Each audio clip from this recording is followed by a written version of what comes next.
The credit card statement was sitting on the kitchen counter because I'd left it there the night before, meaning to go through it after dinner, and then forgot about it the way you forget about things when you're tired and the evening just swallows you. I picked it up with my coffee the next morning, standing at the counter in my socks, not even fully awake yet. I was scanning it the way you do when you're not really reading, looking for the total, checking that nothing looked obviously wrong. And then a line item stopped me cold. Riverside Suites Hotel and Spa. Tuesday, August 6th, $189.40. I set my coffee down. The Riverside Suites is on Cumberland Avenue. I know exactly where it is because I've driven past it probably 400 times. It is 8 minutes from our house. My wife had told me she was at a 2-day leadership conference in Nashville that week. She'd packed a bag. She'd kissed me goodbye on Monday morning. She came home Wednesday night and said the conference was fine, exhausting, the usual. I stood there in my socks reading that line item for a long time. Then I poured my coffee down the sink because I couldn't taste it anymore, and I sat down at the kitchen table, and I started going back through 3 months of statements on my laptop. Statement by statement, line by line. By the time I was done, I'd found 7 of them. My name is Ray. I'm 41 years old. I'm a CPA. I've had my own small accounting firm in Knoxville, Tennessee for about 6 years, just me and 2 other people, mostly small business clients and individual tax work. It is, objectively, one of the least exciting professions a person can have, and I have made peace with that. I'm good with numbers. I notice patterns. I find genuine satisfaction in things that balance, in columns that add up the way they're supposed to.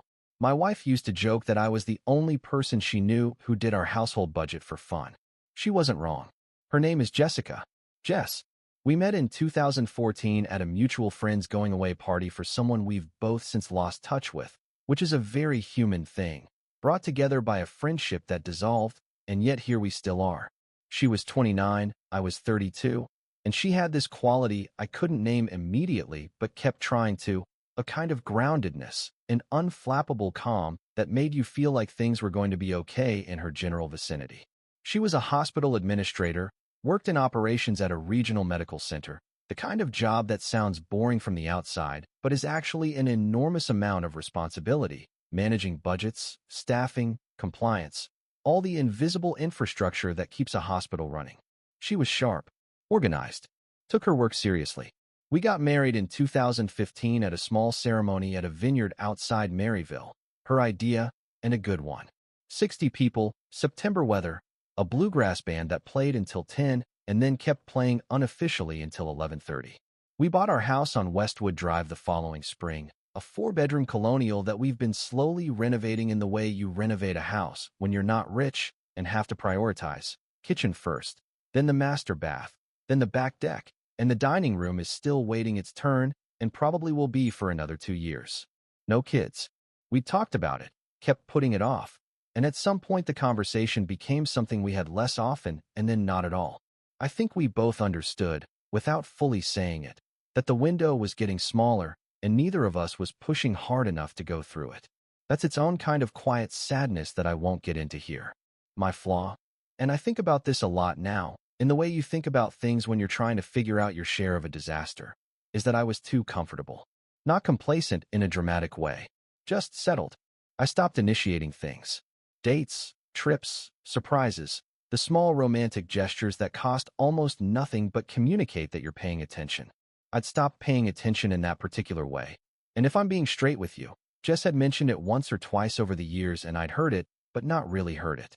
I thought we were just in the steady phase. I thought that's what 9 years looked like. I was wrong about what I thought that meant. The first thing that fell off was in May. Jess had always been pretty consistent about her schedule. Her job was demanding but predictable in its unpredictability, if that makes sense. Long days, occasional evening calls, sometimes a Saturday. I knew the rhythms. But in May she started having more evening commitments. Dinners with department heads, she said. Hospital board stuff. A committee she'd been asked to join. It was always something specific and always plausible, and I believed her because why wouldn't I? What I noticed, and dismissed, was that she seemed lighter when she came home from these things. Not tired the way she usually was after genuine work events. More like someone who'd spent the evening doing something they enjoyed. I filed that under, maybe she's getting more out of her work lately, and moved on. Then in June, she started being protective of her laptop in a way that was subtle enough to almost not register. She'd always worked from home some evenings, laptop open on the kitchen table, and I'd walk by and glance at whatever she was doing, and it was never a thing. In June, the laptop started getting angled away. Not dramatically, not a sudden change, just slightly. Once I walked up behind her to refill my water glass, and she closed the tab she was on before I could see it, and when I said something like, "What was that?" she said, "Just a work email. Boring," and opened it again. I didn't look closely enough to know if it was actually work. I chose not to look. There was a name. His name was Greg. Gregory Harlan. And he was the new VP of Clinical Operations at the hospital, brought in from a health system in Louisville, mid-40s, apparently very well regarded in hospital administration circles. Jess mentioned him several times in June and early July, in the context of work. Greg thought the new staffing model was going to create problems. Greg had asked her to take point on the compliance review. Greg had a really interesting perspective on blah, blah, blah. She talked about him the way you talk about a colleague who's impressive, and you want to convey that without sounding like you're fawning. I thought nothing of it. Greg was her new boss's boss. Of course she was going to talk about him. Then she stopped. Just like that. Greg vanished from her vocabulary around the third week of July, and I remember noticing the absence in the vague way you notice something without being able to say exactly what it is. A shift in the atmosphere. Nothing I could point to. I told myself she'd probably just gotten used to him being around and stopped finding him worth mentioning. In early August, she packed a bag for the Nashville Leadership Conference. She showed me the event website.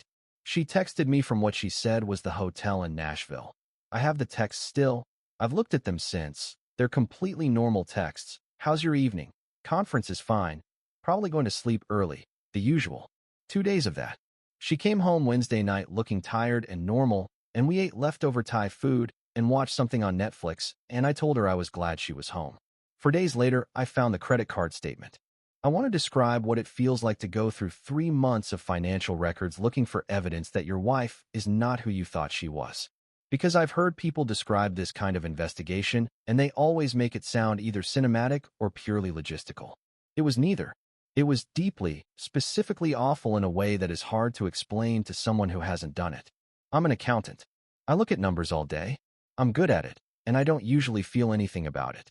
But sitting at my own kitchen table going through my own household credit card statements, I felt every line item. Not just the hotel charges, but everything around them. The grocery run I remembered because I'd cooked that night. The gas station charge from the morning I'd driven to see my parents. The restaurant where Jess and I had dinner in June. I remembered that dinner. I remembered she'd been a little distracted, and I'd thought she was tired. All of it sitting there in neat columns, the entire architecture of our ordinary life, with these 7 charges embedded in it like something foreign. 7 hotel charges. 6 at the Riverside Suites, 1 at a different property across town. The dates were Tuesdays and Thursdays, mostly. Always during business hours, always a checkout the same day. Day-use rates, I realized. I know what day-use hotel rates look like on a statement because I have small business clients in the hospitality industry. That's what these were. She wasn't staying overnight. She was checking in for a few hours and checking out. I sat with that information for a long time. The mundane horror of a Tuesday morning in August, sitting in my own kitchen, coffee gone cold, looking at a spreadsheet I'd built. Because yes, I built a spreadsheet. I am an accountant. This is how I process things, tracking 7 dates against her stated whereabouts for those days. 6 of the 7 I couldn't account for. One of them was the day she said she was in Nashville. I thought about Greg Harlan. I thought about his name disappearing in late July. I thought about the angled laptop and the closed tab and the way she'd seemed lighter after the evening commitments that I'd been told were boring work dinners. The thing about being an accountant is that you develop a deep, instinctive discomfort when things don't reconcile. When a number appears that shouldn't be there, or when something is missing that should show up. You learn to trust that discomfort, because in my profession, ignoring it is how things go wrong. I'd been feeling that discomfort for months and ignoring it because it was pointed at my own life instead of a client's books. And that morning at the kitchen table, looking at my spreadsheet, I understood that I'd been making a professional error in my personal life, and the audit results were right in front of me. I went to work that day because I didn't know what else to do. I sat in my office and stared at client files and got approximately nothing done. My assistant Pamela, who has worked for me for 4 years and is perceptive in the specific way that people become perceptive when they work closely with someone for a long time, knocked on my door at around 2 in the afternoon and asked if I was okay. I said I was fine. She looked at me for a moment and then said, "Okay," in a tone that made it clear she didn't believe me, and went back to her desk. I drove home that evening down Chapman Highway with the windows up and the radio off, which I never do, and I thought about how to have the conversation I was going to have. I didn't have a plan. I'm not a confrontational person. My entire professional life is built around resolving discrepancies quietly and precisely, and the idea of laying out what I'd found and saying what it meant out loud was genuinely terrifying in a way that surprised me. I kept thinking, what if there's an explanation? What if I'm wrong? What if I build this whole spreadsheet and she explains it and I have to live with what I'd thought? I knew I wasn't wrong. The numbers don't lie. That's the thing about numbers. They are indifferent to what you want them to say. I didn't confront her that night. I waited 2 more days, which I'm not entirely proud of. I told myself I was waiting until I had a complete picture. The truth is I was scared. What finally forced my hand was something small and completely unplanned. On Thursday evening, Jess said she had a late meeting and would be home by 8. At 6:15, I was sitting in my car in the parking lot of the Kroger on Paper Mill Drive, having just picked up some things for dinner, and I saw her car parked 3 rows over. Her car. In the Kroger parking lot. At 6:15, during her late meeting. She was sitting in the driver's seat. I could see her in profile. She was on her phone, and she was laughing. The Riverside Suites Hotel is literally 4 blocks from that Kroger. 4 blocks. I sat in my car and watched her for about 2 minutes, and then I drove home. She came home at 7:58 and said the meeting had run long. I was at the kitchen table. I'd printed the spreadsheet. I don't know why I printed it. Force of habit, maybe. I always bring printed materials to difficult conversations with clients. But it was sitting on the table in front of me when she walked in, and when she came into the kitchen, she stopped moving. "Hi," she said. "I need to show you something." She saw the papers on the table. Something crossed her face. "Fast. Can I put my bag down?" "Please sit down, Jess." She sat down. She didn't look at the papers right away. She looked at me, and in her expression was something I couldn't read. Not guilt exactly, more like resignation. Like she'd been waiting for this room and had just walked into it. I slid the spreadsheet across the table. I watched her look at it. "These are from our credit card," I said. 7 charges. The Riverside Suites and one at the Marriott on Kingston Pike. Day use rates. The dates. I paused. "August 6th you were in Nashville." She closed her eyes. "Jess. Ray. Is it Greg Harlan?" She opened her eyes. She looked at the table. The silence went on long enough that I started counting seconds without meaning to. "How long?" I said. "Ray, How long?" "Since June." So quiet I almost had to ask her to repeat it. June. 2 months after she'd first started mentioning his name. I did the math automatically, helplessly, the way my brain does. 3 months. All those Tuesday and Thursday afternoons. The Nashville conference that wasn't. "Did you?" I stopped. Started again. "Was any of it?" "I mean, the evenings you said were work dinners." "Some of them were. Not all of them." "Which ones?" "Ray, I don't. I need to know which evenings were real." She looked up at me, and her eyes were wet. "I'm not sure I remember exactly." "You're not." I stopped again. I had to stop because my voice was doing something I didn't want it to do. I pressed my hands flat on the table. "You're not sure you remember." "Okay. I know that's not." "Why?" "Just the one word." She was quiet for a long moment. "I don't have a good answer for that." "Try." I felt like we'd been so disconnected for so long. And Greg and I worked closely, and I know that's not an excuse.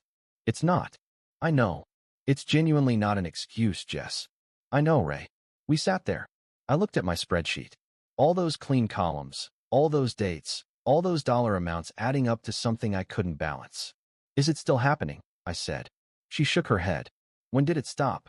"About 2 weeks ago." "Why?" "Because I knew it was wrong." She stopped. "Because you what?" She didn't finish the sentence. I think about that unfinished sentence sometimes.